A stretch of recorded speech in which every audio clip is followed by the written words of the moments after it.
Severe blunt force trauma to the lower extremities ang ikinamatay ng umano'y hazing victim sa Cavite na si Kenneth Alcedo.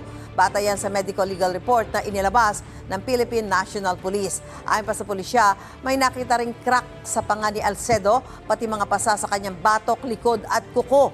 Nilinaw naman ng Cavite Provincial Police na hindi pinakawalan ang isa sa mga suspect na sumuko kamakalawa. Katunayan, inihahanda na raw ang reklamong paglabag sa anti-hazing law laban sa kanya ang kaeskwela ni Alcedo na sinasabing nagmaneho ng kotse na naghatid sa kanya sa ospital.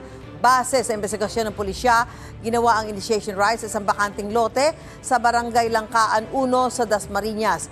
21 kaeskwela ng biktima ang naroon daw sa initiation pero siyam lang daw ang may direktang partisipasyon. Hinahanap na sila ng pulisya. Inihikayat din ng pulisya ang dalawa pang neophyte na kasabay ni Alcedo sa initiation na makipagtulungan sa investigasyon. Kakausapin naman daw ni DILG Secretary John Vic Remulla ang liderato ng Tau Gamma Pi Fraternity kaugnay sa nangyari. Nauna na sinabi ng Tau Gamma Pi National Council na walang puwang ang hazing sa kanilang organisasyon. Lahat daw ng kanilang chapters ay inatasang sumunod sa anti-hazing law at panatilihin ang kulturang itinatag sa respeto, dignidad at pagsunod sa batas. Gusto mo bang mauna sa mga balita?